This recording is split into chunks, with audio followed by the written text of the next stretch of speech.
दान देगा देवा तुझा विसर न व्हावा, हेची दान देगा देवा.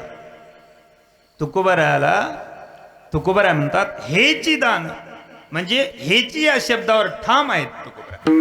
म्हणजे दान मागताना हेच दान. आपण म्हणतो मला आता लेकराला जर बाजारात नेलं, लेकराला फिरवत असताना एखाद्या लेकराला एखादी वस्तू पसंत आली तर ते काय म्हणते, मला हीच वस्तू पाहिजे, मला हीच वस्तू पाहिजे. तसं तुकोबराय म्हणतात हेची दान दे. दान मागताना कोणतं दान मागायचं, आता प्रत्येकाला वेगवेगळ्या स्वरूपाचं दान मागतात. त्या माध्यमातून सांगतो माझे मायबाप जेव्हा साधक असतात डायरेक्ट ते संत होऊ शकत नाहीत. संसारिक माणसापेक्षा साधक श्रेष्ठ, साधकापेक्षा सिद्ध श्रेष्ठ आणि सिद्धापेक्षा संत श्रेष्ठ. त्यासाठी साधक साधना केल्याच्या नंतर सिद्ध पुरुष होतो. आणि जेव्हा सिद्ध पुरुष झाल्याच्या नंतर भगवंत परमात्म्याला वाटतं याचे ऋण माझ्यावर जास्त झाले. ज्या साधना करत असताना जेव्हा भगवंत परमात्म्यावर भक्ताचे ऋण जास्त होतात तेव्हा भगवंत परमात्मा म्हणतं काहीतरी मागा, काहीतरी मागा, काहीतरी मागा. असा जेव्हा उल्लेख करतात तेव्हा तुकोबराय म्हणतात आम्हाला काहीच मागायचं नाही. काही मागणे आम्हा अनुचित, वडिलाची रीत जाणत असे.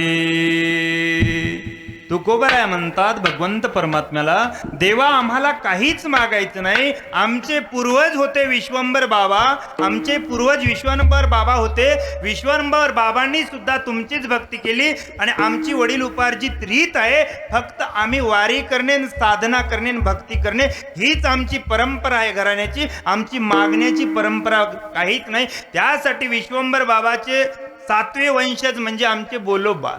7वे वंशज म्हणजे बोलोबा. आणि बोलोबा जेव्हा वारी करत होते, वारी करत असताना एक दिवस बोलोबाची पत्नी कंकाई माता म्हणाल्या अहो तुम्हीच जर 15 दिवसाला पंढरपूरला जाता, पांडुरंग परमात्म्याच्या भेटीला जाता, दर्शनाला जाता आणि मला येऊ द्या एखाद्या वेळेस तरी. असा प्रश्न केला माझ्या कंकाई मातेने. कोणाला? ज्या बोलोबाला. तेव्हा माझे बोलोबा म्हणे तुला जर माझ्या सोबत यायचं असेल तर भगवंत परमात्म्याला काही मागता येणार नाही. तुला जर माझ्या सोबत यायचं असेल तर भगवंत परमात्म्याला काही मागता येणार नाही. तेव्हा कंकाई माता म्हणत मी काही मागणार नाही. तर तेव्हा कंकाई मातेला सोबत घेतलं. बोलोबा पंढरपूरला आले दोघं. आणि आल्याच्या नंतर बोलोबा रावळामध्ये गेले आणि गेल्याच्या नंतर पांडुरंग परमात्म्याचं दर्शन घेतलं आणि गरुड खांबापाशी येऊन उभे राहिले. उभे राहिल्याच्या नंतर कंकाई माता दर्शनाला गेल्या. कंकाई मातेने दर्शन घेतलं आणि पांडुरंग परमात्म्याच्या रूपाकडे बघितलं. आणि पांडुरंग परमात्मा म्हणतो की माय तुम्ही दुःखी का आहात, हा प्रश्न केला पांडुरंग परमात्म्याने. केल्याच्या नंतर माझी कंकाई माता म्हणते माझी कुस पवित्र झाली नाही, माझी कुस पवित्र झाली नाही. जा मुलगा होईल असा आशीर्वाद दिला. काय आशीर्वाद दिला पांडुरंग परमात्म्याने? जा मुलगा होईल आशीर्वाद दिला, वर दिला. आणि कंकाई माता दर्शन घेऊन गरुड खांबापाशी आल्या. आणि आल्याच्या नंतर त्या बोलोबाने विचारलं तुला एवढा वेळ दर्शनाला का लागला? तर तेव्हा कंकाई माता म्हणे मी देवाच्या रूपाकडे बघितलं. देव म्हणे दुःखी का आत्मा? तर तेव्हा मी म्हटलं माझी कुस पवित्र झाली नाही. तर तेव्हा देवानी मला वर दिला, जा तुम्हाला पुत्र होईल, मुलगा होईल असा वर दिला. तेव्हा आमचे बोलोबाचा राग अनावरण झाला. काय झाला? अनावरण झाला. तुला पहिलेच सांगितलं तर भगवंत परमात्म्याला काही मागायचं नाही. तर तेव्हा त्या बोलोबानी सांगितलं जा त्या पांडुरंग परमात्म्याच्या चरणावर नतमस्तक हो आणि त्या पांडुरंग परमात्म्याला म्हण मुलगा जर द्यायचा असेल तर माझ्यासाठी द्यायचं नाही, तुझ्यासाठी. पुत्र दे आईसा त्याचा निरोगी झेंडा, त्याचा निरोगी झेंडा, त्याचा निरोगी झेंडा.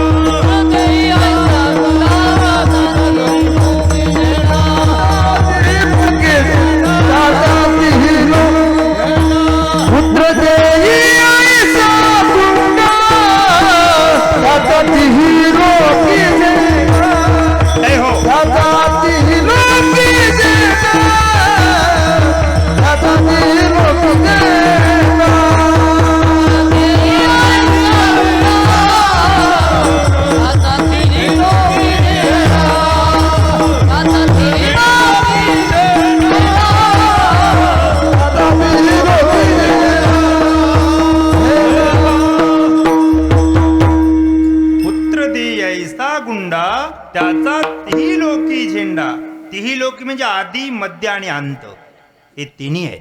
त्यासाठी अगोदर बी तुकोबराय होते, आताही बी आहेत आणि पुढे आहेत. असा पुत्र द्या, पुत्र देई ऐसा संता तो आवडे पंढरी नाता. जर पुत्र द्यायचा असेल तर तुला आवडला पाहिजे असा दे. तर तेव्हा तो जगद्गुरु तुकोबराय 8वे वंशज जन्माला आले, अवतीर्ण झाले कंकाई मातेच्या पोटी. लक्षात घ्या माझे मायबाप. त्यासाठी आपण जेव्हा देवाला मागणी घालताना आपण संसारिक आहोत, आपण बसलेले काय आहोत, संसारिक आहोत. प्रत्येकाला वाटतं एक 2 मिनिट तुमचं विषयांतर करतो. माझे मायबाप लक्षात ठेवा. प्रथमतः तुमच्या गावात आलो, तुम्ही बरेच कीर्तन ऐकले असतील. कीर्तन चांगलं वाटण्यासाठी करू का चांगलं होण्यासाठी करू? बोलत चला. चांगलं होण्यासाठी. कीर्तन ऐकल्याने पाप होतं का पुण्य होतं? काय होते बाबा? पुण्य होतं. म्हणजे तुम्ही या ठिकाणी आलात धर्ममंडपामध्ये म्हणजे तुम्ही पुण्यवान आहात. कीर्तन सांगा, कीर्तन सांगा, होय अंग हरे रूप, होय अंग हरे रूप, होय अंग हरे रूप, कीर्तन सांगा, होय अंग हरे रूप, होय अंग हरे रूप, होय अंग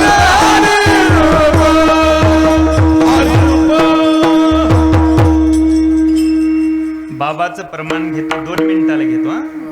2 मिनिटाला घेतो. कीर्तन ऐकल्याने पाप होतं का पुण्य होतं? तुम्ही म्हटलं पुण्य होतं. तुम्ही धर्ममंडपात आलात म्हणजे तुम्ही पुण्यवान आहात असं आहे का?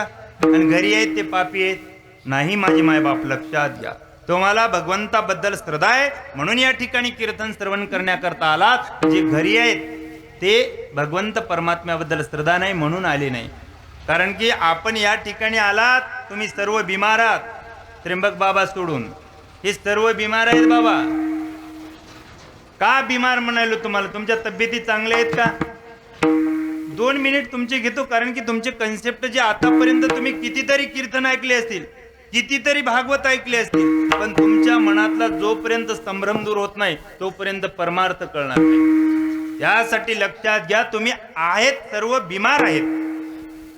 ज्या माझ्या संतांनी गावोगाव जाऊन संशोधन केलं, समाजाचं संशोधन केलं, समाजामधल्या बिमाऱ्या कळाल्या, समाजातल्या बिमाऱ्या कळाल्या.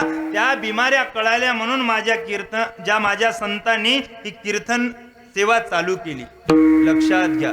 त्यासाठी सांगतो तुम्हाला बिमाऱ्या कोणत्या झाल्या? काम, क्रोध, लोभ, मोह, मद, मत्सर हे 6 षडरिपू आणि गुप्त रोग 4 आहेत. चतुरंग किती आहेत?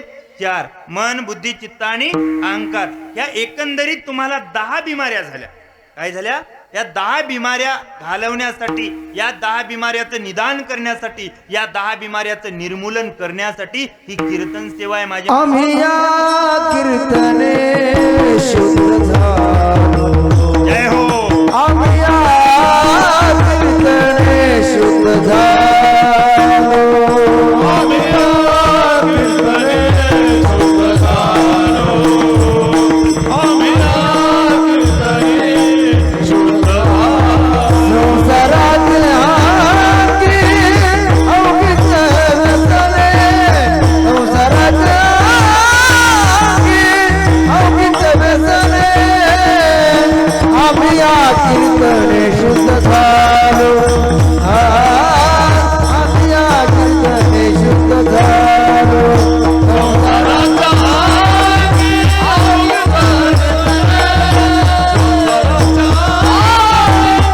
अवघीच व्यसने,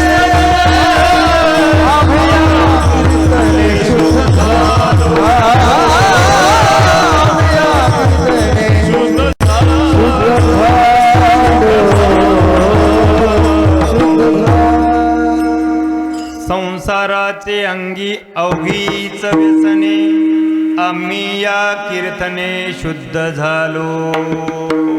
कीर्तन श्रवण केल्याच्या नंतरच आपल्या देहामध्ये जे विकार आहेत तोपर्यंत विकार नाहीसे होणार नाहीत माझे मायबाप. त्यासाठी सांगतो की तुम्हाला बिमाऱ्या झाल्या आणि घरी आहेत ते बाबा त्र्यंबक बाबा ICU मध्ये आहेत, अतिदक्षता विभागामध्ये आहेत, त्यांना येता येत नाही.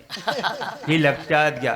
त्यासाठी गावकऱ्याच्या वतीनं ज्या हनुमंतरायाच्या दरबारात हरिनामाचा दवाखाना चालू केला आणि आज 7वा दिवस आहे. 7वा डॉक्टर या ठिकाणी आहेत, हे लक्षात घ्या माझे मायबाप. आणि उद्या 8वा डॉक्टर येतील आणि 8वा डॉक्टर आल्याच्या नंतर ज्या वेळेस तुमच्यावर उपचार करतील आणि महाप्रसाद देऊन डिस्चार्ज करतील, हे लक्षात घ्या. आणि तेव्हा तुमच्या बिमारीचं निदान होईल आणि तेव्हा ते ICU मध्ये असलेले तुम्हाला विचारतील तुम्ही कोणत्या दवाखान्यामध्ये गेलता. तेव्हा त्यांना सांगायचं भांडेगावच्या हनुमंतरायाच्या मंदिरासमोर हरिनामाचा दवाखाना उभा केलता, त्या दवाखान्यात गेलतो आणि आमच्या बिमारीचं निदान झालं. तेव्हा ते ठामपणे पुढच्या वर्षी न चुकता या दवाखान्यात येतील. विठ्ठल विठ्ठल.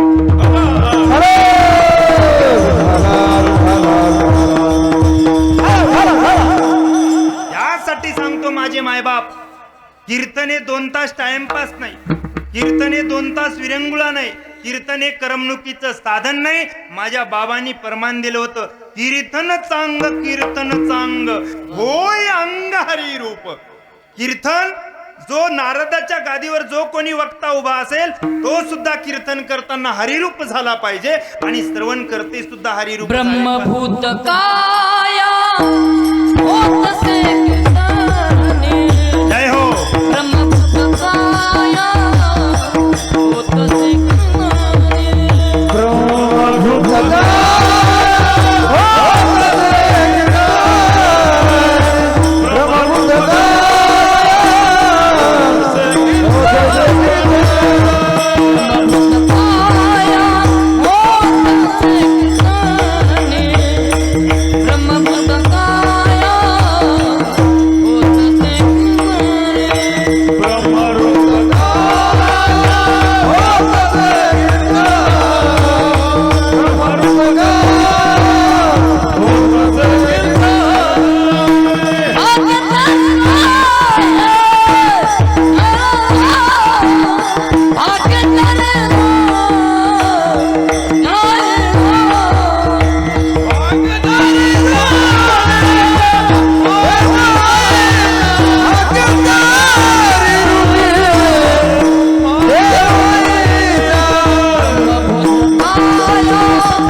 ब्रह्मरूप काया होत असे कीर्तने. किती दुष्टातला दुष्ट, नास्तिकातला नास्तिक, अहंकारातल्या अहंकारी या ठिकाणी आणून बसवल्याच्या नंतर त्याचा देहामधला विकार आहे ते संपून जातात. ध्यानी धाता पंढरी राया मनासहित पालटे काया. त्यासाठी ध्यानात मनात सर्व बाजूने आपल्या अंतकरणात पांडुरंग परमात्मा पाहिजे. त्यासाठी ध्यानी धाता पंढरी राया मनासहित पालटे काया. मन सुद्धा पालटून टाकू शकतं. तुमची काया म्हणजे शरीर. ज्या वारकरी संप्रदायातला एखादा बालक बघा तुम्ही, ज्या वारकरी शिक्षण संस्थेमधला, आणि एक सर्वसामान्य बालक बघा, त्याच्यावरची काद बघा, त्याची काया बघा आणि या मुलाची काया बघा, दोघाच्या कायामध्ये फरक असते. हे लक्षात घ्या माझे मायबाप. त्यासाठी कीर्तन 2 तास टाइमपास नाही, 2 तास विरंगुळा नाही किंवा 2 तास करमणुकीचं साधन नाही. कीर्तन ऐकल्याने पापही होत नाही आणि कीर्तन ऐकल्याने पुण्य होत नाही. कीर्तन ऐकल्याने या मृत्यू लोकी आपण आलेले या देहाचं परिवर्तन होतं. विठ्ठल.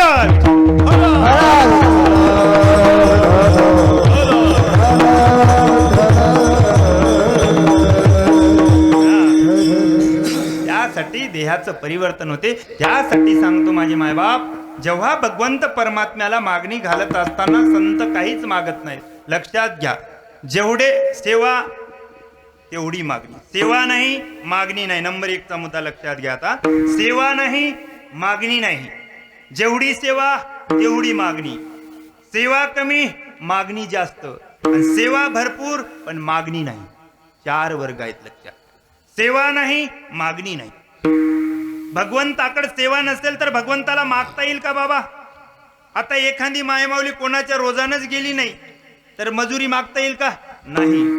त्यासाठी सेवा नाही, मागणी नाही. जेवढी सेवा तेवढीच मागणी, जेवढी सेवा तेवढीच मागणी. आता मी 1 महिना पोलीस प्रशासनामध्ये नोकरी करेल, मला 2 महिन्याचा पगार मागता येईल का बाबा? एकाच महिन्याचा. जेवढे कर्म केले तेवढ्याचाच मोबदला मिळेल. त्यासाठी जेवढी सेवा तेवढी, आणि सेवा कमी मागणी जास्त, सेवा कमी मागणी जास्त. आता सेवा कमी कोण करतो? आपल्या लग्न कार्यामध्ये जे आपण देवबाप्पा बोलवतो गाठ पाडायसाठी, किंवा सत्यनारायण करता आपले देवबाप्पा बोलवतो सत्यनारायण वाचण्यासाठी. सेवा कमी मागणी जास्त. काढा 1000 रुपये. लक्षात घ्या माझी माय.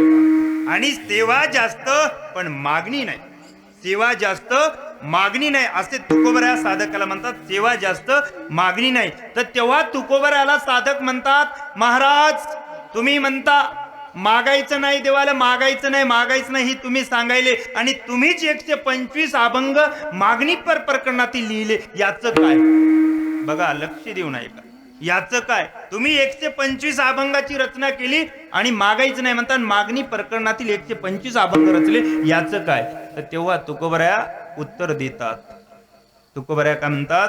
तुका म्हणे करी ब्रह्मांड ठेंगणे, हात पसरीजीने ढीक त्याचे. आम्ही देवापुढे कधीच हात पसरणार नाही. आमच्यासाठी ब्रह्मांड, आम्ही एवढी ताकद आहे, आम्ही ब्रह्मांड ठेंगणं करू शकतो, एवढी आमच्या साधनेमध्ये ताकद आहे. भगवंत परमात्मा आमच्या घरी बोलवण्याची ताकद आमच्यात आहे. त्यासाठी आम्ही देवापुढे कधी हात पसरणार नाही मागणी करता. फक्त साधना करेल, आराधना करेल भगवंताची. हेच आमचं विश्वंभर बाबापासून परंपरा आहे. त्यासाठी 125 अभंग लिहिले. तर त्याचं उत्तर सांगतो, भजन करा विठाल.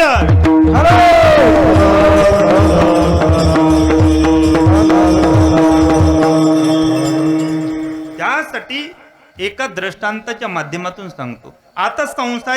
आता दृष्टांताच्या माध्यमातून, जेव्हा कुरुक्षेत्रावर युद्ध पर्व चालू होता, युद्ध होणार होतं त्या पांडवामध्ये आणि कौरवामध्ये, तेव्हा दुर्योधन कृष्ण परमात्म्याच्या घरी आले. तेव्हा कृष्ण परमात्मा निद्रा अवस्थेत होते. आल्याच्या नंतर डोक्याकून बसले आणि ही बातमी अर्जुनाला कळाली. ही बातमी कोणाला कळाली? अर्जुनाला समजलं, आणि अर्जुन ताबडतोब कृष्ण परमात्म्याच्या घरी आले आणि आल्याच्या नंतर पायाकून बसले. जेव्हा आल्याच्या नंतर जागरूक अवस्थेमध्ये कृष्ण परमात्मा आले, म्हणजे जागे झाले, चेती झाले आपल्या भाषेमध्ये, आणि डोळे उघडल्या प्रथम कोण दिसलं त्यांना? डोक्याकडचा व्यक्ती दिसतो का पायाकडचा? पायाकडचा. मग अर्जुन दिसले आणि अर्जुनाला म्हणतात, अर्जुना काय काम आहे, कसं काय आला तू? तर तेव्हा ते अर्जुन म्हणतं, मी आलो, मला काम आहे, तुमच्याशी काम आहे म्हणून आलो. तर तेवढा शब्द ऐकल्याच्या नंतर दुर्योधन म्हणते, मी पहिले आलो, माझ्याशी संवाद करा. तर तेव्हा दुर्योधनाला कृष्ण परमात्मा म्हणते, काय काम आहे तुमचं? नाही, मला काम आहे तुमच्याशी, मला मागणी घालायची आहे. काय आहे सांगा? तर तेव्हा म्हणे, तुमचं सैन्य मला पाहिजे, असं म्हटल्याच्या नंतर, सैन्य पाहिजे असेल तुम्ही नाही, जर मी पाहिजे असेल तर मी येईल, पण वेळोवेळी तुला उपदेश करेल. मी हत्यार हातात घेणार नाही, युद्ध करणार नाही, काही नाही, उपदेश करेल, मार्गदर्शन करेल, असं ठरलं. तर त्यासाठी कृष्ण परमात्मा म्हणतं, अरे अर्जुन ही छोटा भाऊ आहे, तू मोठा भाऊ आहेस. प्रथम तर आपल्या ज्या परंपरा आहे, चालू आलेली परंपरा, पहिला हिस्सा लहान्या भावाला उचलायचा असतं. त्यासाठी कृष्ण परमात्मा म्हणते, अर्जुनाला पहिले मागू द्या. तर ते अट्टहास दुर्योधन धरू लागला, मी पहिले आलो, मी मागणार. माग, तुला काय मागायचं? मला काहीच नको, तुम्ही लागत नाही, तुमच्या पाठीमागचं सैन्य लागते. लक्षात घ्या, आता तुमच्या लक्षात येईल, तुमच्या पाठीमागचं सैन्य लागतं. आणि अर्जुनाला विचारलं, तुला काय लागतं? तर अर्जुन म्हणे, मला काहीच लागत नाही, तुमच्या पाठीमागचं सैन्य लागत नाही, देवा फक्त तुम्हीच मला लागता. दृष्टांत संपला माझे मायबाप. मागणी घालताना तुम्हाला कळालं असेल. आता मागणी घालताना दुर्योधनाने कशाची मागणी घातली? तुमच्या पाठीमागचं सैन्य. आणि ज्या अर्जुनाने मागणी कृष्णाला घातली तर काय घातली? मला तुम्हीच पाहिजे. तर त्यासाठी आपण बसलेले संसारिक आहे. संसारिक माणसं देवाचं मागतात. फक्त देवाचं मागतात आणि जो भक्त आहे देवाची साधना करणारा तो देवच मागतो. आपुला तो एक देव करून घ्यावा. आपुला तो एक देव करून घ्यावा.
बघा बाबांनी प्रमाण दिलं.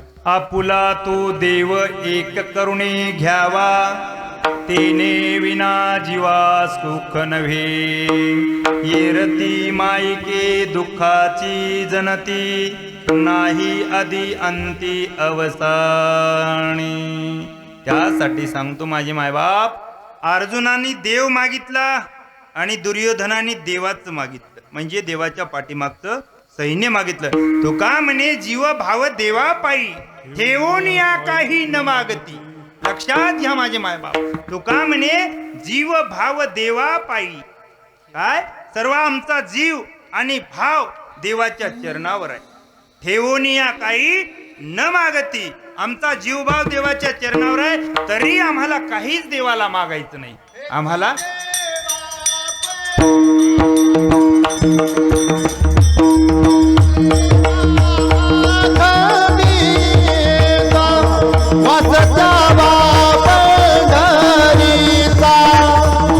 संत संग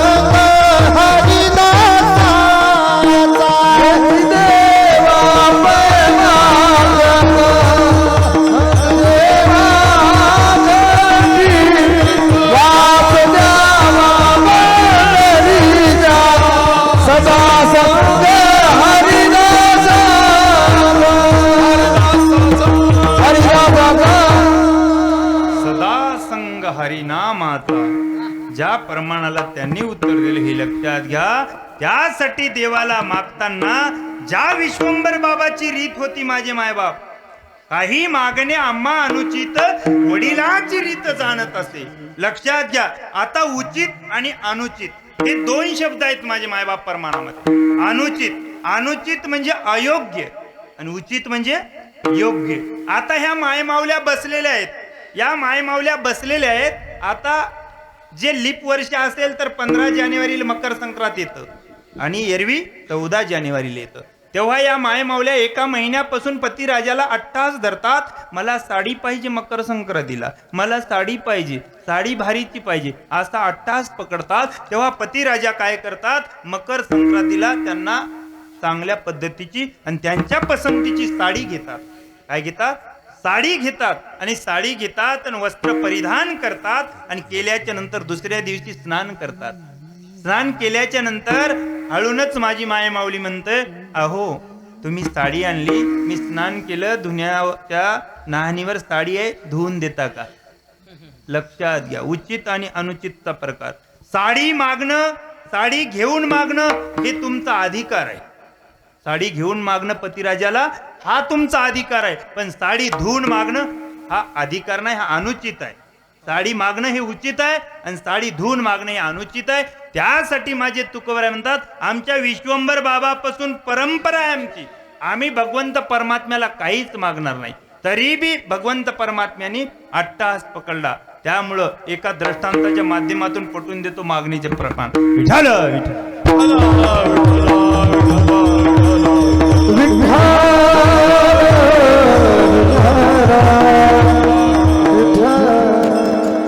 एका दृष्टांताच्या माध्यमातून पटवून देतो बाबा. एक बाबा राजा होते आणि शेतकऱ्याकडे गेले. शेतकऱ्यांनी रात्रभर व्यवस्था केली आणि सकाळी सकाळी राजा उठला, त्या शेतकऱ्यावर प्रसन्न झाला. प्रसन्न झाल्याच्या नंतर तो राजा म्हणते, अहो शेतकरी दादा, तुम्ही माझी रात्रभर एवढी व्यवस्था केली, काहीतरी मागा, काहीतरी मागा. तो शेतकरी दादा घरामध्ये असतो, घरातून बाहेर येतो, अशा हात करून येतो आणि काहीतरी मागा म्हणतो राजा, काहीतरी मागा. राजा प्रसन्न झाल्याच्या नंतर शेतकऱ्याने काय मागाय पाहिजे त्याने विचार करायला पाहिजे होता. राजे, सर्व काही आनंद आहे, फक्त आता माझ्याकडे तंबाखू आहे, तुमच्याकडे चुना असेल तर द्या. आहे का बाबा? ही मागणी योग्य आहे का? नाही माझी मायबा. दुसरी मागणी, ज्या एक भक्त शंकराची आराधना करत असताना शंकरजी प्रसन्न झाले. प्रसन्न झाल्याच्या नंतर शंकरजी म्हणतात, काहीतरी मागा, काहीतरी मागा. त्या बाबांनी त्या भक्तांनी मागितलं, मी ज्या वस्तूला हात लावल ती वस्तू सोन्याची झाली पाहिजे. बघा मागणी, ज्या वस्तूला. बाबा शंकरजी म्हणले तथास्तु. तथास्तु म्हटल्याच्या नंतर बाबा घरी आले. बाबा घरी आल्याच्या नंतर त्यांनी दरवाजाला हात लावला, घराला हात लागला, घर सोन्याचं झालं, दरवाजा सोन्याचा झाला. परत घरात प्रवेश केला, बाजावर बसले, बाज सोन्याची झाली. तेवढ्यात सासरून मुलगी आली. मुलगी आल्याच्या नंतर मुलीच्या अंगावरून लाडानं हात फिरवला, माय तू खुशाल आहेस का? मुलगी सोन्याची झाली. दृष्टांतच सांगायलो हा, मुलगी सोन्याची झाली. परत ते पत्नीला म्हणत, अगं मला लय भूक लागली, जेवायला वाढ, मला लय भूक लागली, जेवायला वाढ. मग जेवायला वाढ. आसानपट्टी टाकली, आसानपट्टीवर बसले. ताट वाढून आणलं माऊलीनी, ताट समोर ठेवलं, ताटाला हात लागला, ताट सोन्याचं झालं. घास मोडला, वरणात बुडवला आणि जसं खाल्ला तसंच त्या बाबाचा गतप्राण झाला. त्यासाठी ही मागणी योग्य आहे का बाबा? अयोग्य आहे. आणि नंबर परत 3 नंबरची मागणी, ज्या माझ्या सती सावित्रीचे पती मरण पावले आणि मरण पावल्याच्या नंतर यमराज न्यायला आले. यमराज न्यायला आल्याच्या नंतर सती सावित्री काय म्हणते लक्षात घ्या माझे मायबाप. सती सावित्री म्हणते, मी जर तुमच्या पोटची मुलगी असती तर तुम्हाला विधवा पण मुलीचं पावलं असतं का? विधवा पण पावलं असतं का? असा जेव्हा यमराजाला प्रश्न केला सती सावित्रीनं, तेव्हा यमराजाने विचार केला काय करावं. तर तेव्हा काय मागायचं ते मागा म्हटले ते यमराजा. तर तेव्हा सावित्रीनं मागणी घातली. मागणी काय घातली लक्षात घ्या, माझ्या सासऱ्याला माझा मुलगा राजाच्या गादीवर बसलेला पाहू द्या. माझ्या सासऱ्याला माझा मुलगा राजाच्या गादीवर बसलेला पाहू द्या. आता प्रेत पतीचं समोर, लक्षात घ्या, पतीचं प्रेत समोर. ते पती जिवंत झाले. पती जिवंत झाल्याच्या नंतर एकत्र आले सावित्री आणि पतिराज. एकत्र आल्याच्या नंतर त्यांना मुलगा झाला आणि मुलगा झाल्याच्या नंतर ज्या सती सावित्रीचे सासरे अंध होते, आंधळे होते, त्यांना दृष्टी आली आणि ते सिंहासनावर म्हणजे राजाच्या गादीवर बसलेला त्या आंधळ्या सासऱ्यानं आणि मृत पती जिवंत झाले. ह्या अशी मागणी सती सावित्रीनं भगवंताकडे केली. लक्षात घ्या माझे मायबाप. विठ्ठल विठ्ठल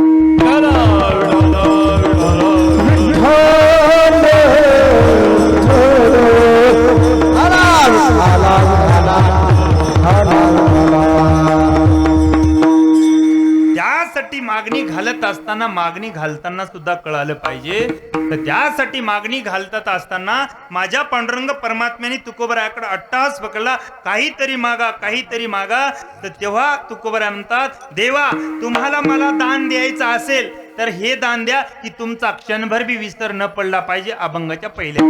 हे जे दान दे ग देवा, हे जे दान दे ग देवा, हे जे दान दे ग देवा, हे जे दान दे ग देवा, हे जे दान दे ग देवा, हे जे दान दे ग देवा.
किंची दान देगा देवा तुझा विसर न व्हावा.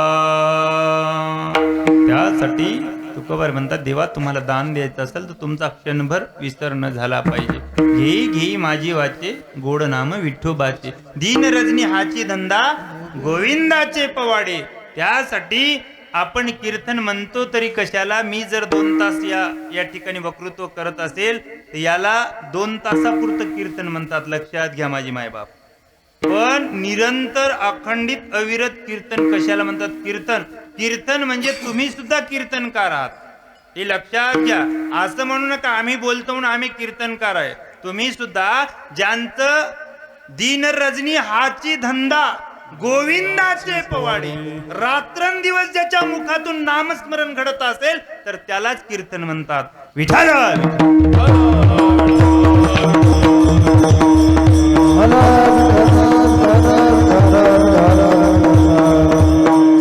यासाठी प्रत्येकाला दान मागताना आज आपण बी भगवंत परमात्म्याची आराधना करतो आणि काही दिवस गेले की भगवंताला काहीतरी मागतो. बाबा ही आपली अवस्था आहे, प्रपंचिक अवस्था आहे. जर तो देव प्रसन्न नाही झाला तर दुसरीकडे जातो का.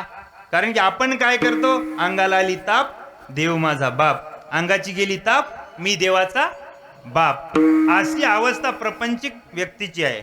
जेव्हा जेव्हा आपल्यावर संकट येते तेव्हा तेव्हा आपण भगवंत परमात्म्याचा दावा करतो आणि भगवंत परमात्म्याकडून काहीतरी मागणी सुखाची मागणी घालतो, सुखाची मागणी घालतो. तर त्या माध्यमातून सांगतो माझे मायबाप जेव्हा आपलं दुःख निवारण होतं तेव्हा देवाकडे पाठ फिरवतो. ही आपली अवस्था आहे. तर त्यासाठी आपण दान मागत असताना प्रत्येकाला आता इथं अर्थदान आहे, अन्नदान आहे, कन्यादान आहे, रक्तदान आहे, श्रमदान आहे. या हरिनाम सप्त्यामध्ये श्रमदान आहे, अन्नदान आहे, अर्थदान आहे, ज्ञानदान आहे. ह्या सर्व गोष्टी आहेत. पण आपण जेव्हा या गोष्टीचा उपभोग घेत नाही तर त्यासाठी आपल्यातला जो विचारधारा आहे विचारधारा बदलत नाही हे लक्षात घ्या. तर त्यासाठी आपण या कन्यादानामध्ये आपण आता बरेच माणसं कन्यादान करताना प्रथमतः अमाऊंटचं बोलतात. अरे कन्या आपल्याला एखाद्या कुलवंशातली मुलगी असेल, चांगल्या घराण्यातली मुलगी असेल तिथं पैशाला किंमत नाही बाबा. लक्षात घ्या. शीलवान मुलगी असेल तर तिच्या शीलाला किंमत आहे, तिच्या चारित्र्याला किंमत आहे. पैसे नगण्य असतात, जीवनामध्ये कमावल संपवतील, पण जे शीलवान संस्कारिक घरचे लेकरं असतील त्या ठिकाणी किंमत करता येत नाहीत. लक्षात घ्या. ही कन्यादान आपण स्वीकारून घ्यायचं या माध्यमात. आणि रक्तदान एक महत्वाचा रक्तदान. आपण हिंदू, मुस्लिम, शीख, ईसाई, ख्रिश्चन, पारशी, बौद्ध असं जेव्हा आपण म्हणतो तर ह्या ज्या धर्म कोणी निर्माण केला बाबा. ज्या आईच्या उदरातून जो जन्माला आला त्यांनीच हे धर्म निर्माण केला. लक्षात घ्या. हे पूर्वज नैसर्गिक धर्म नाहीत, हे मानव निर्मित धर्म आहेत. आणि या धर्माला आपण मान्यता देतो आणि या जातीला मान्यता देतो. लक्षात घ्या. पण माझ्या संतांनी या जाती धर्माला मान्यता दिली नाही. धर्माचे पालन करणे पाखंड खंडन आम्हा हेची करणे काम वाढवावे बीजना. वा याता याती धर्म नाही विष्णुदास. त्यासाठी विष्णुदासाकडे धर्मच नाही. लक्षात घ्या. आपण म्हणतो हिंदू, मुस्लिम, शीख, ईसाई. आता जेव्हा बँकेमध्ये आपण एखाद्या दवाखान्यात गेलो आणि आपलं रक्त दिलं, रक्त डोनेट केलं आणि ब्लड बँकेमध्ये स्टोरेज केलं, जेव्हा एखाद्या व्यक्तीला रक्त लागत असेल तर तेव्हा आपण ब्लड बँकेमध्ये जातो, दवाखान्यात जातो आणि तिथून रक्तगट कोणता लागतो त्या रक्तगटाची पिशवी आपण घेऊन येतो आणि त्याला डोनेट करतो.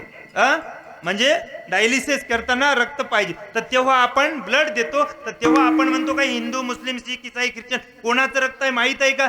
ज्या रक्तगटाचे 4 प्रकार आहेत तर त्या माध्यमातून कोणतं रक्तगट त्या पेशंटला लागते तेच रक्तगट डॉक्टर चढवतं. तर तेव्हा त्याचा प्राण वाचतं. त्यासाठी तुम्हाला माझे मायबाप सांगणं आहे की आपण जात धर्म पंथ हे जेव्हा मानेल तेव्हा आपल्यातला विकार गेलेला नाही.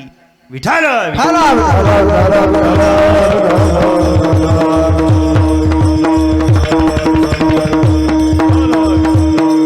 यासाठी रक्तदान श्रेष्ठ दान. त्यासाठी आपण जात धर्म पंथ काही पाळायचं नाही. जो वैष्णव आहे तो ज्याच्या कपाळाला बुका दिसतंय तो आपला आहे. विष्णुमया जग विष्णुमया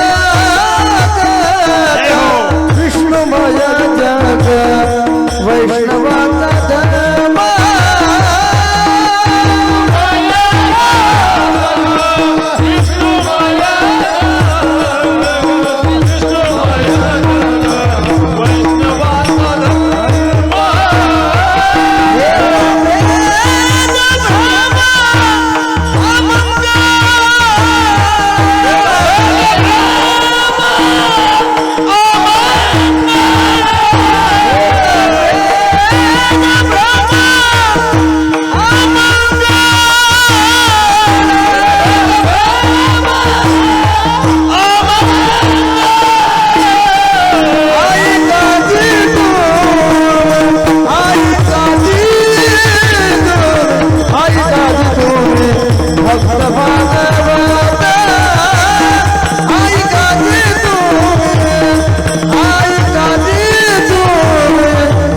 वैष्णव म्हणायचं तरी कोणाला वैष्णव म्हणायचं या अवघी देवावरी माया. कोणालाही वैष्णव म्हणू नका तुम्ही. वैष्णवाचे 4 प्रकार आहेत. आता 1 मिनिट घ्यावं लागतं. आधमाधम, आधम, मध्यम आणि उत्तम, हे लक्षात घ्या. 4 प्रकार आहेत. त्या 4 प्रकारामध्ये वैष्णव म्हणा जया अवघी देवावरी माया. जो निरंतर अखंडित अविरत देवाला भजतो तोच खरा वैष्णव. कोणालाही वैष्णव म्हणू नका. ऐसे कैसे झाले बंधू कर्म करुणी म्हणती साधू, अंगा लावणी राख डोळे झाकुनी करती पाप. हे संतही नसतात, साधूही नसतात, वैष्णवही नसतात आणि महाराजही नसतात. हे भोंदू साधू असतात. लक्षात घ्या. विठाल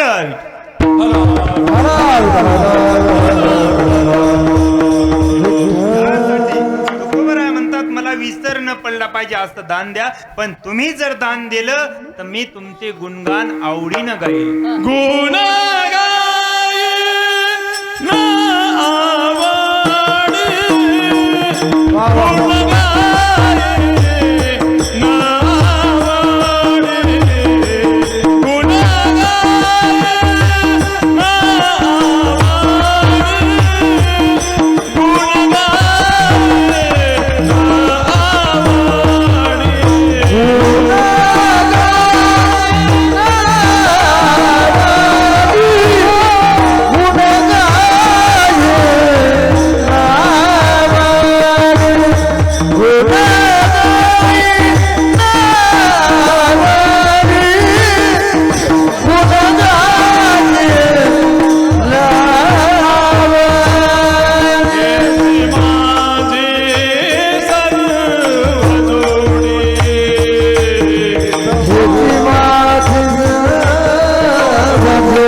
गाईन आवडी हेची माझी सर्व जोडी.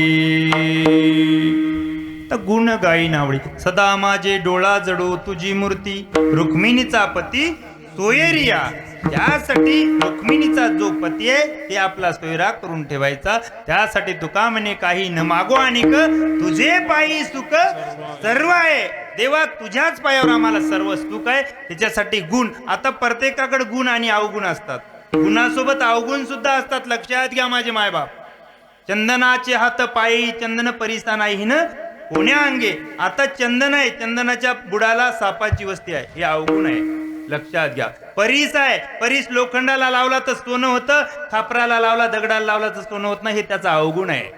दीपा नाही पाटीपोटी अंधकार सर्वांगी साखर अवघी गोड. आता दिवा, दिवा जर प्रज्वल केला अंधार नष्ट करत, प्रकाश देते, हे घेत, उजेड देते. लक्षात घ्या. पण दिव्यावर एखाद्याचा पदर पडला तर जाळून नष्ट करत, हे अवगुण आहे त्याच्याकडे. लक्षात घ्या माझी माय. गुण आणि अवगुण. त्याच्यासाठी ज्या संत आहेत, माझे जे संत आहेत, संताकडे कोण्याही दृष्टीनं बघा, संताकडे अवगुण मिळणार नाही. लक्षात घ्या, हे लक्षात घ्या. त्याच्यासाठी आपल्या संताकडे अवगुण मिळणारच नाही. पाहता अवगुण मिळेच ना. त्यासाठी तुका मने गुण चंदनाचे आंगे. तुका मने गुण चंदनाचे आंगे. तुका मने गुण चंदनाचे आंगे.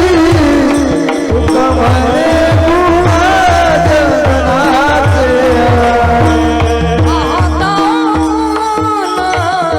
मी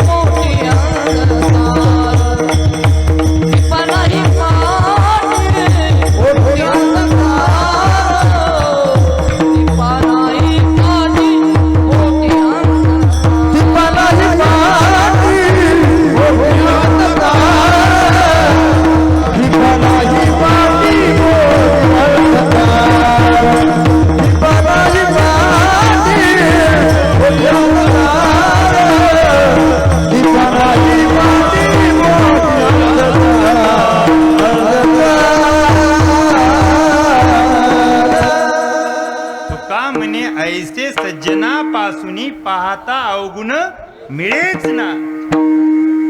त्यासाठी जे एखादा सज्जन असेल त्या सज्जनाला कोण्याही अँगलनी तुम्ही चेक करा, त्याच्याकडे एकही अवगुण मिळणार नाही. पण या साखरेच्या पायी अवगुण आहे, आणि चंदनाच्या पायी अवगुण आहे, दिव्याच्या पायी अवगुण आहे, आणि परिसाच्या पायी बी अवगुण आहे. पण माझ्या सज्जनाला कोण्याही दिशेने चेक करा, त्याच्याकडे अवगुण मिळणारच नाही. त्याच्यासाठी गुण आणि अवगुण एका दृष्टांताच्या माध्यमातून पटवून देतो. भजन करा विठाल.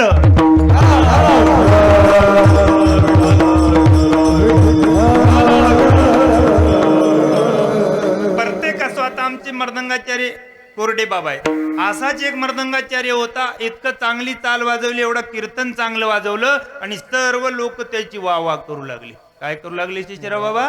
वाह करू लागले. वाह करत असताना जे जवळून त्याचा मित्र होता, जवळीकता, सर्वात एक तर आपल्या पत्नीला आपले गुण माहीत असतात किंवा आपल्या मित्राला गुण माहीत असतात. लक्षात घ्या, चांगले असो का वाईट असो. तर त्यासाठी तो मित्र म्हणे, अहो एवढं चांगलं वाजवलं, पण तुम्हाला माहित आहे का कसं वाजवलं? त्यांनी गांजा पिलता. हे लक्षात घ्या माझे मायबाप, हे त्याचा अवगुण आहे. आज बी वारकरी संप्रदायामध्ये लक्षात घ्या, मी ठामपणे सांगतो, 2017 पासून या वारकरी संप्रदायात उतरलो. अगोदर मला गंध सुद्धा नव्हता. आमच्या बाबाची पत्नी अर्धांगिनी होत्या, नवीन बाबाचं लग्न झालं, आणि पहिलं कीर्तन आमच्या गावालाच माऊलीचं घेतलं होतं.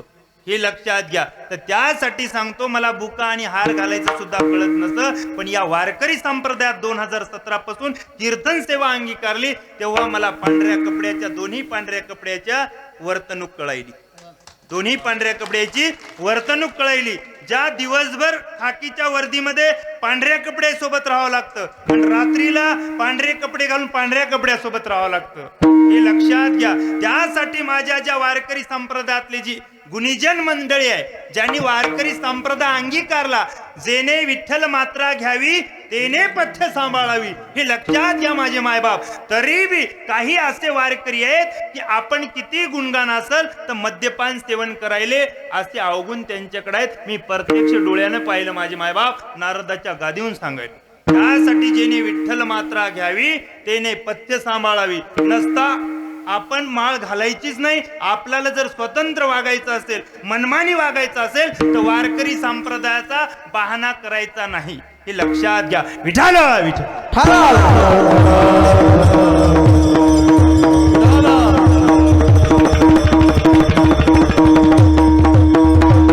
त्या माध्यमातून सांगतो, मी पोलीस प्रशासनात आज मला 26 वर्ष झाले. जर मी दुतोंड्या महांडूळ असतो बाबा, दुतोंड्या महांडूळ, दिवसभर जनतेला लुटायचं आणि रात्रभर फेटा बांधून कीर्तन करायचं, दुतोंड्या जर महांडूळ असतो तर मला नारदाच्या गदीवर कंबर बांधून कीर्तन करण्याचा अधिकार नसता. हे लक्षात घ्या माझे मायबाप. त्यासाठी सांगतो माझे मायबाप, गुण आणि अवगुण, त्रिजटा, त्रिटिका आणि कैकई आणि माझी सीतामाता, चौघीकड 4 गुण होते.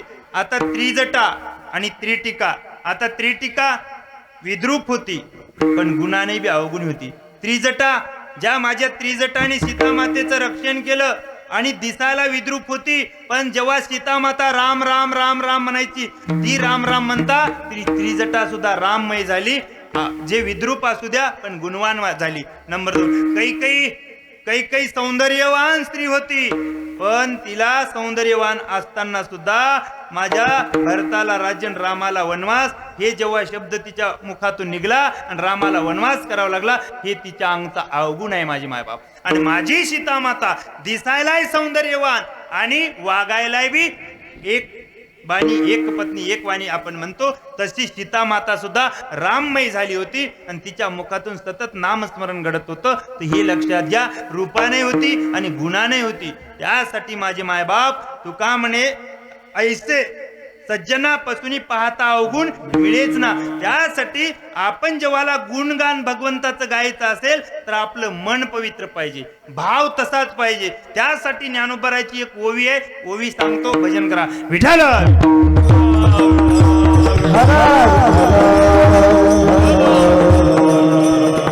ना तरी सरोवर तरंगी, आकाशी सांडीजे मेघी, चंदनाची उरंगी, उद्यान जैसे. लक्षात घ्या माझे. ना तरी सरोवर तरंगी, ज्या ठिकाणी साचलेलं पाणी आहे त्या साचलेल्या पाण्यावर तरंग असतंय. तसं हे देह आहे. देहामध्ये एक मन ही संकल्पना आहे. हे मन संकल्पना आहे. या मनावर मल आहे. मल म्हणजे पाप वासना आहे. मल म्हणजे पाप वासना. जसं पाण्यावर तरंग असते, या मनावर सुद्धा पाप वासना आहे. नंबर 1 चा मुद्दा. ना तरी सरोवर तरंगी, आकाशी सांडी जे मेघी. आकाशातून जेव्हा पाण्याच्या सऱ्या पडतात ढगातून, तेव्हा वारा असतं, त्या वाऱ्याच्या दिशेनं ते वाहतात आणि त्याला काय म्हणतात? जे विक्षेप आहे, विक्षेप म्हणजे मनाचा चंचलपणा. जर मी ज्ञानेश्वरी घेऊन व्यासपीठ चालवत असेल आणि व्यासपीठ ज्ञानेश्वरी पठन करत असताना इकडं तिकडं मुलायला बोलत असेल, तर त्याचं मन आहे का बाबा? हे मनाचा विक्षेप आहे. मन चंचल, मन चंचल.